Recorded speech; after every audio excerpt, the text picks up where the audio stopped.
choices there. I would say for a group of gamers, adults, I think it'd be a good pub game because it's just cards. It can get a little sticky on a table. It's not gonna. You're gonna hold the cards mostly in your hand, and you don't need to concentrate. I'm never letting any of my games get sticky. Sure, so sure. Well, maybe we need to talk about a game that is owned by the pub that you take out and play there and leave there for other pub goers to get further beer on. Yeah, designed by WizKids. It's just came out 2020. So what other games would you compare it to, though? I mean, it's probably even easier than Forbidden Island and Desert. It's definitely more complex than a lot of the other kid cooperative games, which is probably what I liked about it. A lot of cooperative games are for adults and then really young children, like 4, like Peaceable Kingdom makes a great line of kids cooperative games, and they have a couple that are like 8+, but most are for ages 4.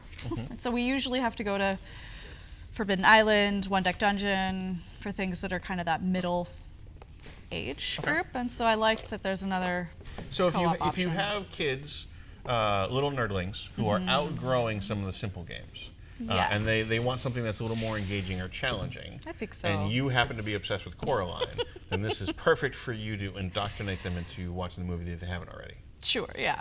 Great. So co-op game, so no spite. No. Okay. Sorry. The opposite of what you like. I'm not a spiteful person. I enjoy spite in games, as do you, and this does not have any. Okay.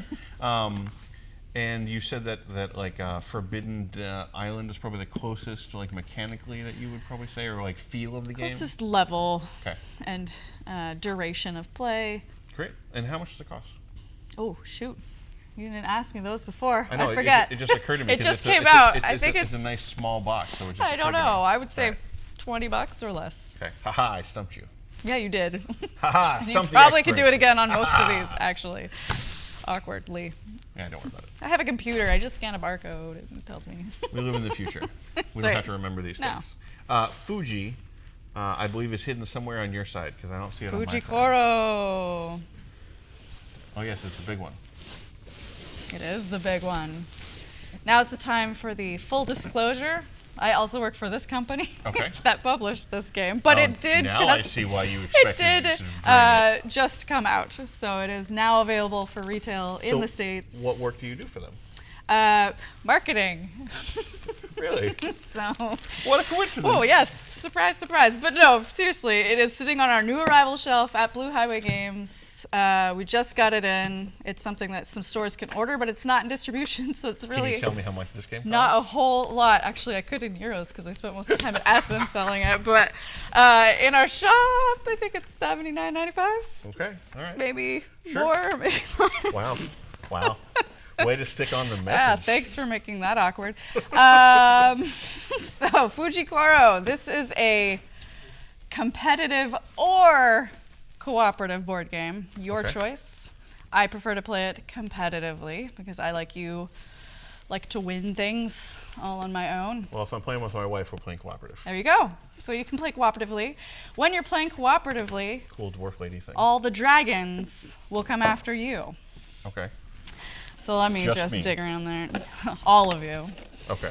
So the board starts out just kind of one tile in the center. I'm just looking at these character art Yes. because it's cool.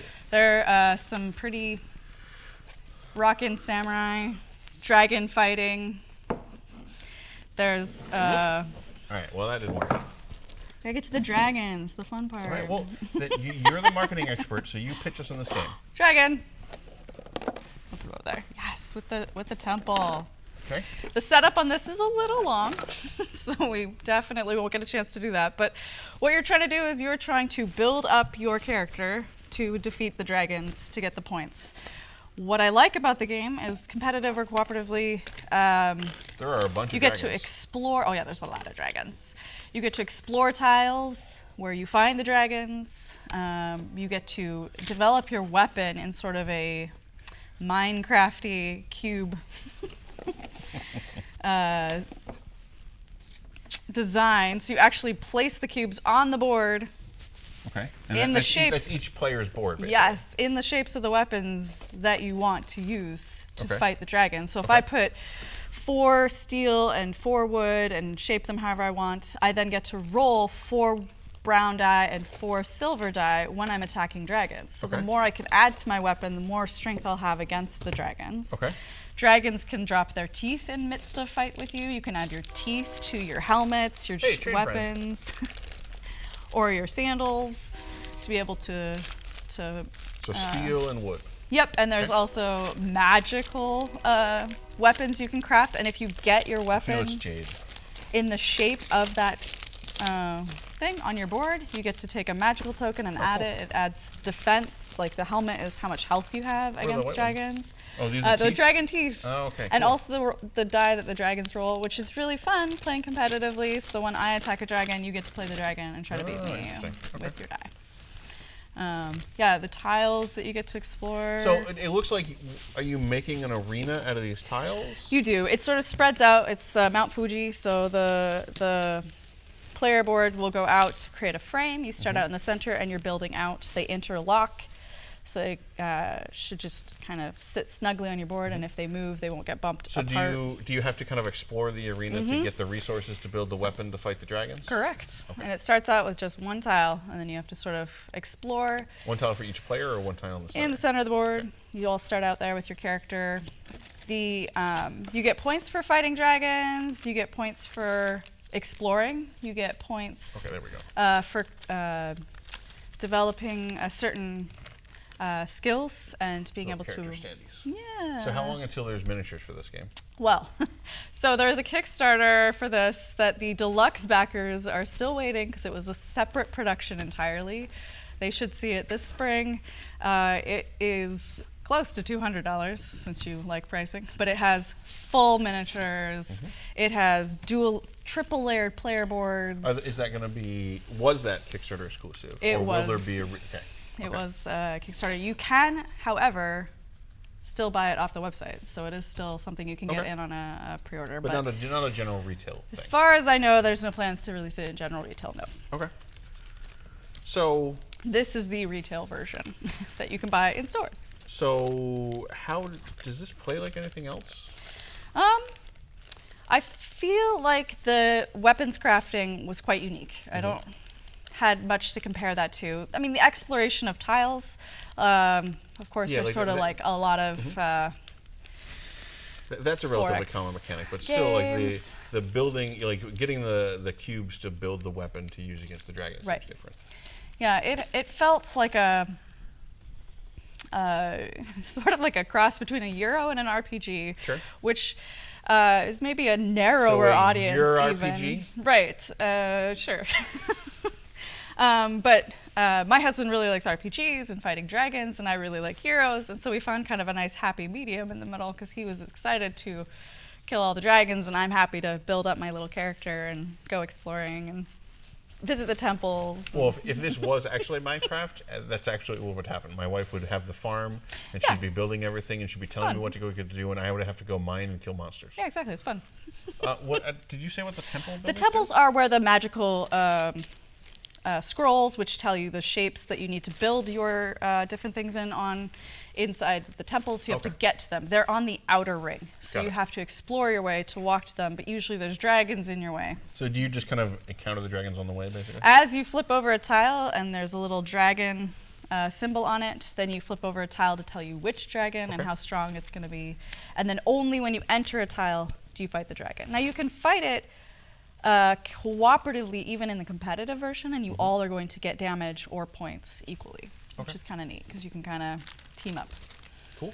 So like there's some exploration, resource management, crafting, and arena-ish combat.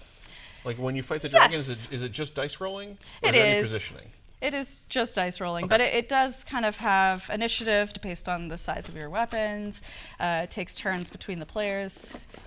You really can't fight the big dragons or the legendary dragon for sure on your own. You just simply don't have enough defense. I'm sure somebody in chat right now is like, "Oh, is that a challenge?"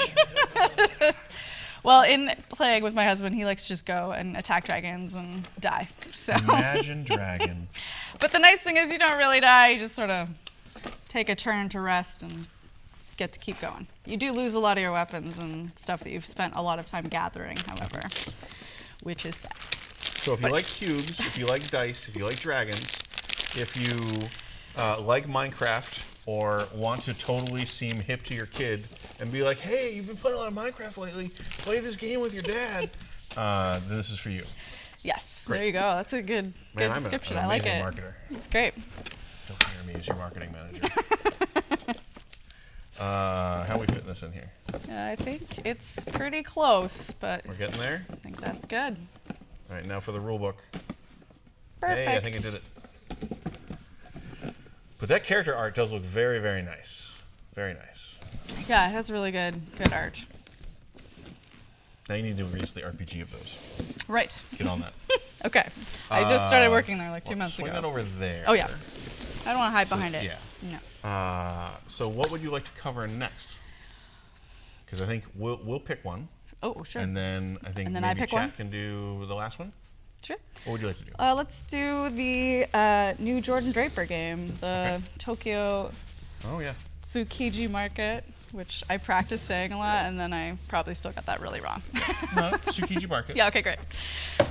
Are you familiar with Jordan Draper? I know some of the audience probably is, but this is his new release. I was very excited. We just got it in shop last week, along with a few of his other newest stuff. It's got all the fun little tiny bits that you may or may not know from his games. 2-layer chipboards. Yes, this is your docking boat for your fishing vessels. I mean, that's all the rage these days, but I love it. Bloop. And these are the tiniest little bags with the tiniest little meeples. They're so great. So we have little fish. You got mackerels. Or no, that's a red snapper. And Sorry. we got crabs. Snow crabs. And we got Oh, you got a lot. octopi. Keep going. Well, why don't you But tell look. me what this game is like? Fuju, the little puffer fish. Oh my gosh. Yep. They're so tiny. Octopi. You are fishermen. Fishers. You are To fishermen. be gender neutral, fishers. And you are going to fish and send out your boats to the ocean, have them dock on your player board to release their barrels to your market. The barrels, Because I think like the Tsukiji Fish Market is like the famous fish market in Japan. yeah, in with the Tokyo, I think. tuna. I'm not sure. So you are gathering, fishing, getting the fish. You have to have licenses for the fish. You can't just fish any fish. Bring them back to dock, put them in your market. Other players can then pay you the yen for them to get the barrels, which they exchange for the actual resource, the fish. And then the fish can be traded back to the markets for more money. And each of the different fish markets operates in a different sort of little mini game or economy. The snow crabs and the tuna are done as auctions. Okay. So you'd reveal, like with this snow crab, you'd pull it out of the bag, and whatever that number is the value that you're all bidding for to have that value of snow crab. Okay. And that's done kind of blind auctions. Okay. Same with the tuna. But what else we got? We got fish. The salmon, you can only ever have one salmon barrel, even if you have a bigger boat. Yep. Oh, yeah. Like, those boats really remind me of the Game of Life. Oh, yeah. I was going to say container, but Oh, yeah, that too. Game of Life is a good one. At first, these are covered. You have to pay to uncover further docking ports. Obviously, if you have the barge, it needs the larger double-sized one.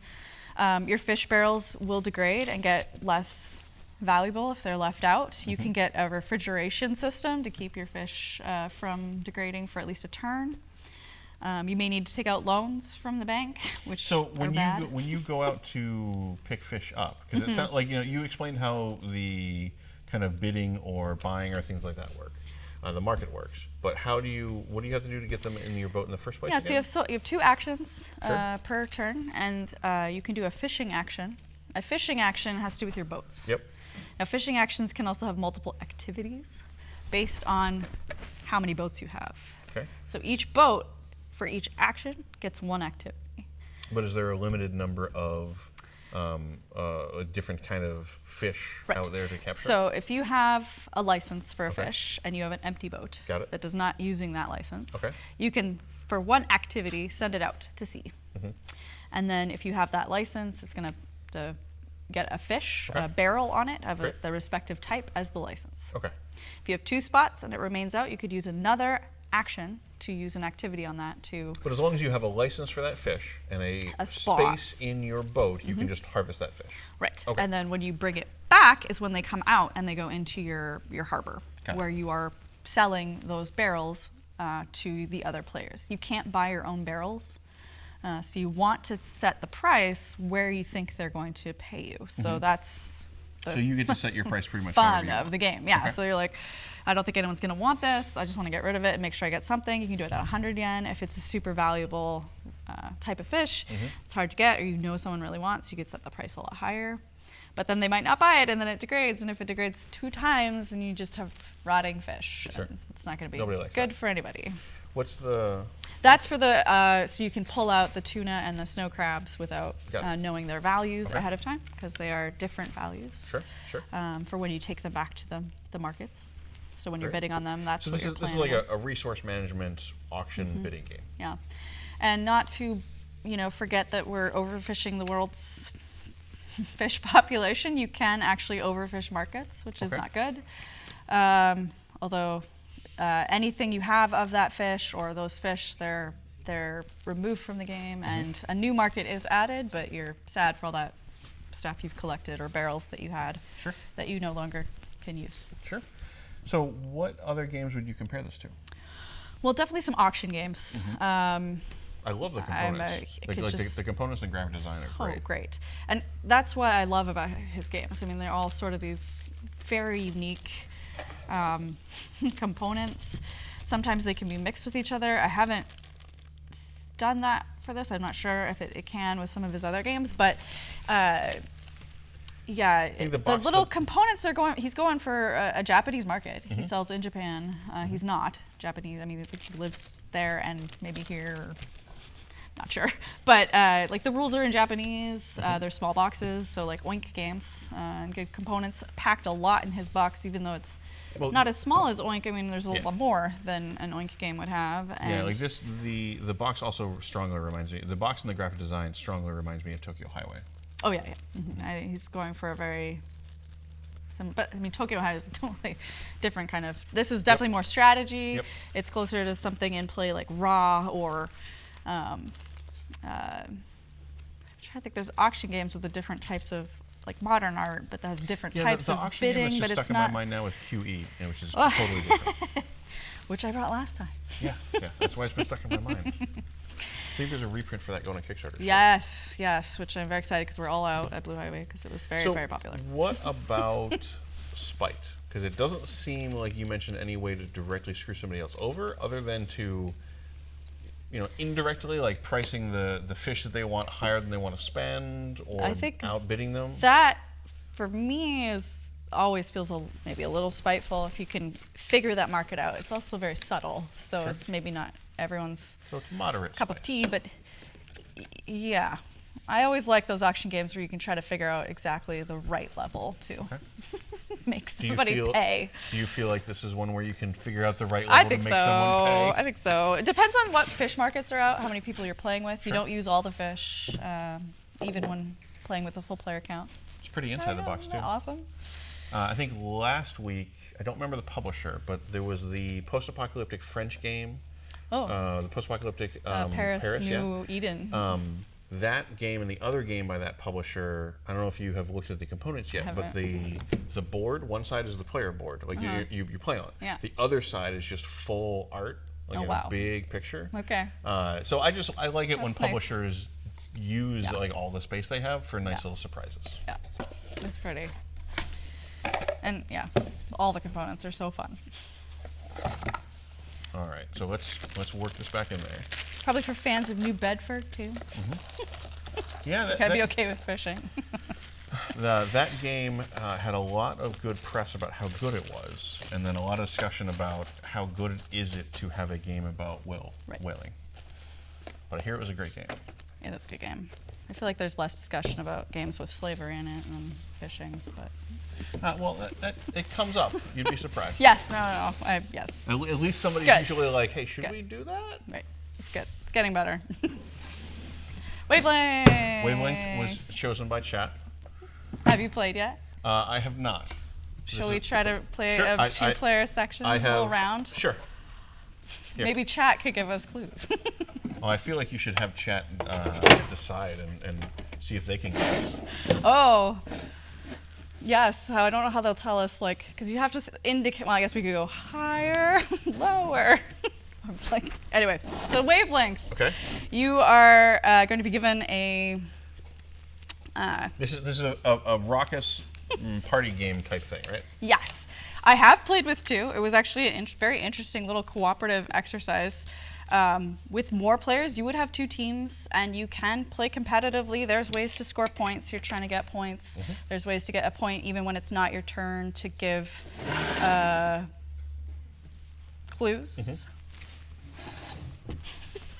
Even when it's not your turn to give clues. Mm-hmm. But I don't know if you played Concept. Yep. But like that, I find it lends itself to most people aren't playing competitively. We all just sort of play in this fun, awesome group exercise, which I like. The last time I played Concept, we had like the longest running clue ever. And it was like, I remember getting really mad and yelling at the person trying to give the clues. And I'm like, there is no fantasy sport that involves flying around in the air on a stick, looking for a tiny golden ball. That doesn't exist. And then the person next to me was like, oh, Quidditch. And I was like, God damn it. Have you not seen those movies either? At that time, I had not. I see. Okay, yes. That makes sense. This is also full of fun things like that. Probably not quite as specific, but it's open to the person giving the clue. Sure. So I should have prepped one that I don't have to think about, but let's see. Movie versus film. I love movies. I love films. I can be very opinionated about this. Okay. Let's say that's our category. All right. I would then look at this and only this, not you. Okay. I would spin this wheel. But you're looking at me. I don't see what I want to randomize it, so you don't know where it is. Then I look without you seeing where it is. And that's a horrible example, so I'm going to spin it again. All right. Okay. Okay. Right, great. So I think about in that time, that arc, I need to get you to guess exactly where that needle should be pointing, whether it's a movie or a film. Okay. So if it's all the way on this side, I want to. If it's all the way on this side, I want to say this is film. Okay. You'll get to see it again to look at it. But if it's all the way on, like say the film side, I want to say Citizen Kane. Okay. And if it's all the way on the movie side, I might want to say Plan 9 from Outer Space or something. So I then look at this and have to come up with a clue that will direct you to exactly where that is. How many clues do you get to give? I just say one thing. Okay. And I can't say a compound thing. I just have to say one thing. It could be a longer thing. It could be like texting while driving. Okay. But I think the example in the rules is you can't say texting while driving a Honda Accord and sipping on a Starbucks Frappuccino or something. So okay. I'm going to say... Lord of the Rings, The Two Towers.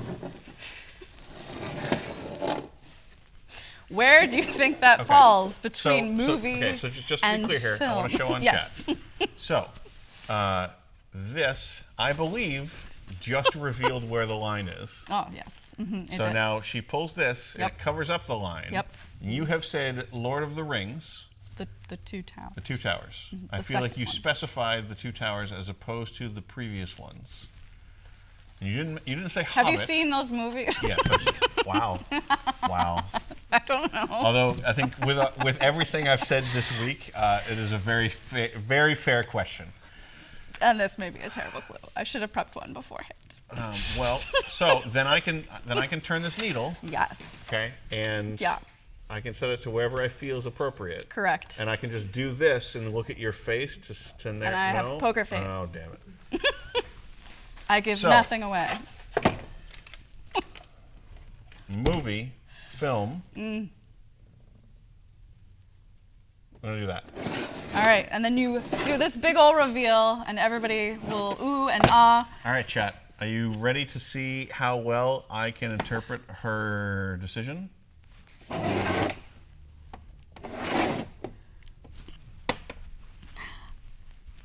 Did I do a good job?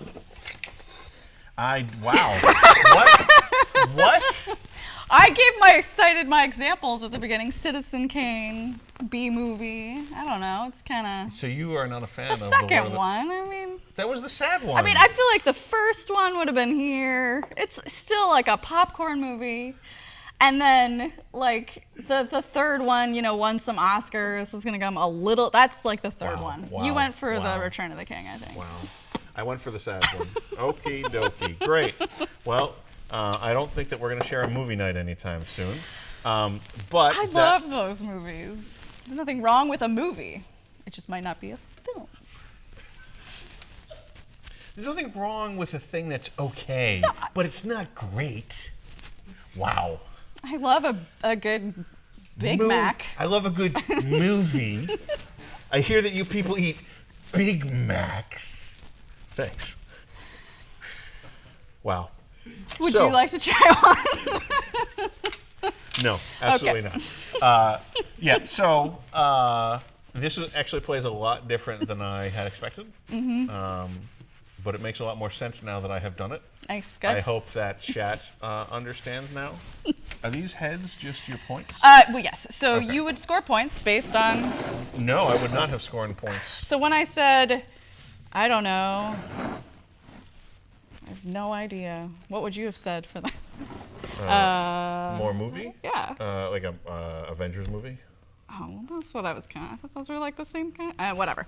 So. No, excuse me. The Lord of the Rings movies are way better. I mean, I They are personally films. agree. It's a better movie. Oh my God. So this is 4. So when I said Avengers,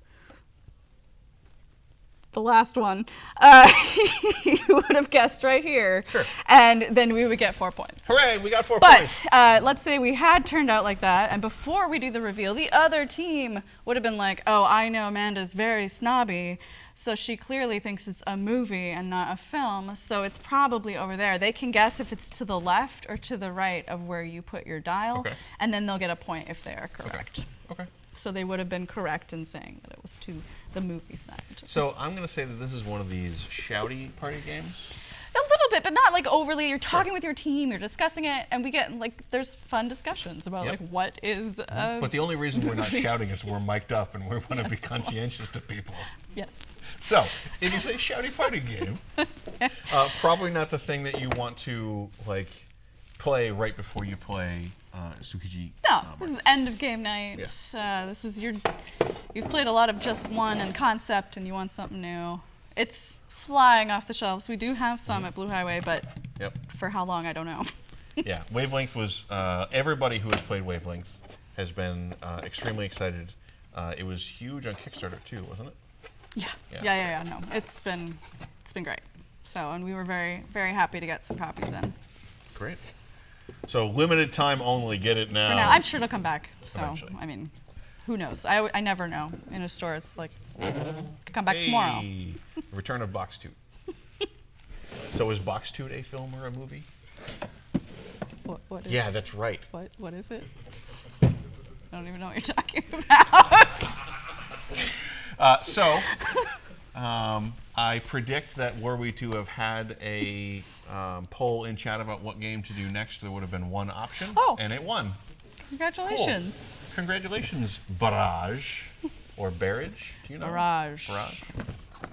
Now I'm second. Barrage. That's what I call it. But it's got 2 R's. Barrage. Barrage? Anyway. Carriage would have an I in it, so Barrage. Wait, I think I saw this on Kickstarter too. Yes, and I had a very nice, fancy version, deluxeified. I need a couple extra bags for our store copy here, but need to pull out the wheel and the board for sure. Oh boy. All right, well, we're getting there. Here are some characters. Okay, Show yes. them off. So you have like little special things that you can do as your characters in this very dense, complex strategy game of So something to play right after Wavelength. Tactical.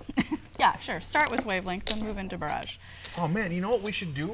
We should play Wavelength with every game that we put on here. Oh. And we'll just be like, spice, no spice. Yes, I like Heavy it. game, light game. I like it. I like it. I'm getting there. Hey, the wheels, which are fun. Okay, so every player has one. It goes on the sides of their player boards. Their player boards have their different like power stations, and I'm not going to remember the names of these things. But each player has the same 4 different types, but they're actually different per player, which is fun because there's like extra little differences in my character. It's that small touch that helps. And then there's the machines, which there are some 3 sizes of the. So every time I think I've reached the bottom of the player boards, there's another player board. Yeah. Okay. Yeah, it's big. Okay. It's a table hog, but. Is our table big enough for it? Yeah. Our table's big. I should always come here to play this game. All right. Almost there. I know, those are the. I'm sorry. I should have grabbed a bag from our library before I brought those over. Ha-ha! So think like Terra Mystica. You get to like put things out on your board, and you're going to be paying to uncover them, which gives you more stuff out on the board. Or stuff like that too. Okay. And the wheels. You're putting the different little meeple things on here, I take it? Yes, the buildings. You're building the buildings. It's kind of the point of the game is to get the buildings out of the board because you are dealing with kind of a steampunk alternate history hydro electric dam project. That was a barrage of words. Oh, it was. But it's about water and powering your power plants. So think power grid, think there's so many things that it doesn't take from, but just is sort of going to appeal to fans of. I feel like the size of this map is actually anticlimactic based on the amount of cardboard I took out of the box. Well, I just wanted to show you that it's small about and water. diminutive. Yes, you add this to the side. You have your player boards. Sure. There's the side player board, which goes on Also, the edge of the map. Is there a simple mode, which is this, and then a complex mode, which is that? No, I don't know. Might be player count. No, Okay. player count is. Or is this just Not like, changed. hey, in case you want to see what the board looks like? Well, I know that there's the shiny. Maybe one side's not shiny. No, they're I both don't shiny. know. All right. But yeah, this player goes on that side, and then you are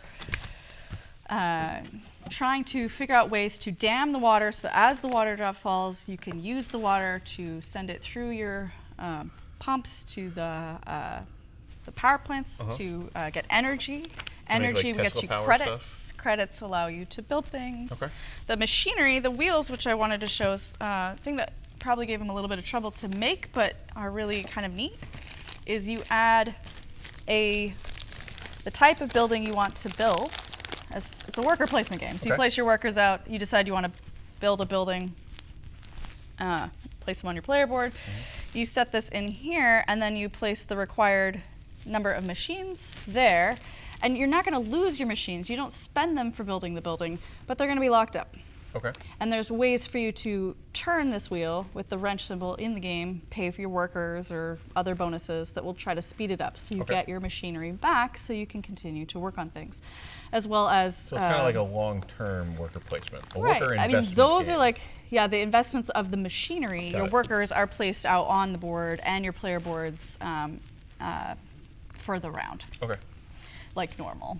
Sure. And then the costs for those, like you have to spend 2 people, sometimes 3 plus some money. It can get quite expensive, hard to place things out. There's a lot of things to think about. Okay. It definitely was the meatier game of game night. Yeah, fans of like Russian railroads. I got some vibes from the energy track and the Terra Mystica. You know. Yeah. It continues folding. The action boards, yes. Okay. Now that you've dug all that out, but Russian railroads, Terra Mystica, Just more Like these are intricate, tactile worker placement games. Yes, and very heavy resource management games too, right? Yeah. Okay. So it's hard to get the credits, the money, the machinery. Is, again, you have to have the workers to place them out. So aside from the wheel and the volume of cardboard in this box, what kind of makes it distinct or different from those? I really liked the water and how that functions because it kind of has its own turn. Okay. So like you set it up, you can prep it, you can have water out there, but then the water will fall. And Okay. so the way that the player board is based is like how you're placing in regards to other players, which wasn't super intricate, but there's the different pipes and things. So if you can pay other players to use their routes, if you will, but you want to set yourself up, obviously, to use your own or most efficiently, sometimes the water will fall all the way and go out if there's nothing to block it. No, it's just a river. Is that somewhat random then? Or You have to build on predictably? those. Okay. So right now, the water would just run off the board. Okay. So we're going to be building dams to dam up those little pools. You can, Can you- expand the dams to hold more water. Water will flow over your dam if it's too full. If somebody has built somewhere, can you like build a dam and block them downstream and stuff like that? You can, the water will probably overflow, so you can build a dam downstream to Okay. get the overflow excess water. Also, you can build, I wish I would remember the names of those things, but the converter, the pump on someone else's dam, like they don't own the monopoly on that whole area. Sure. So you can steal water from somebody else if you want. Kind of, maybe? Sort of. Okay. Yeah, I'm the just water looking for doesn't spite at this belong point. to anyone. It's Sure. just you can tactically set yourself up to block somebody from being able to get that particular drop or add more water to your area or hold more water in your own dam. Okay. Or if you have nothing to convert it with into electricity, then it's useless anyway. It's just water. Cool. I mean, water is not useless. As the fish would say. Yes. Cool. And earth. And so you would put this on the same level of complication as like Terra Mystica and whatnot. Yeah, yeah. So it's a bigger game night game.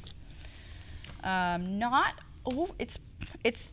I liked how intuitive it was. Like there was a lot of rules, but it made sense, and they kind of worked together well.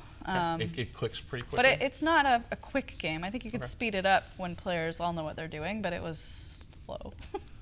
And it does have an entire rule book for the Autonoma. Yep. Solo.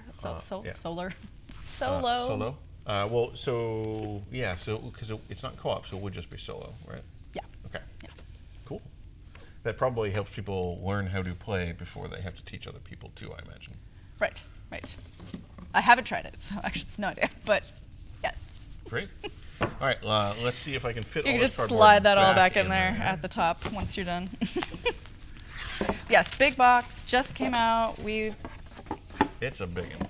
got some copies, sold some copies. Have this in our library if you want to try it out first, if you're local. Or if you want to fly in for the purpose. You should. I always recommend visiting Blue Highway if you're in Seattle. I feel like eventually we'll have so many viewers that we will have to instruct them to, like, when they fly in and visit, they have to call ahead and reserve. That's right. It's gonna be huge. I like it. Yeah, you can just pull the box over, dump them in. I need more bags. Yeah. These are like contracts that you're trying to work towards. Kind of neat, but there's a lot of them. Alrighty. So I think that covers a variety of games, from family games and kind of younger kids with Coraline, up to, we don't know how to pronounce the name of this game, but it's very complicated. Barrage.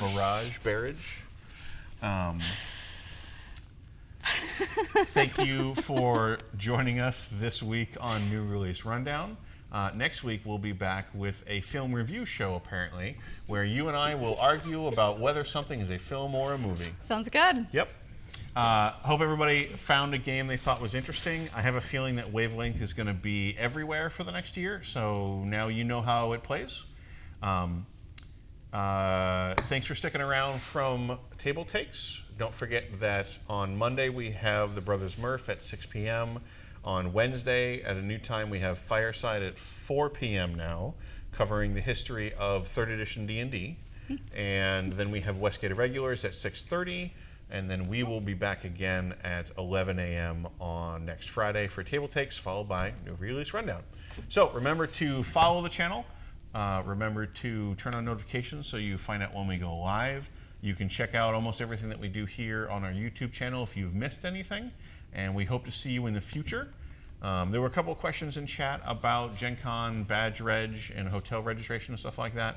We will have a special stream about hotel registration, which opens up next Sunday, not this weekend, but the weekend after. So you have about another week-ish to buy your badge. You will want to buy your badge before that weekend because the housing queue spots are assigned, I believe, on Saturday. So you're going to want to make sure you buy your badge by that Friday. But if you have any questions, email customer service.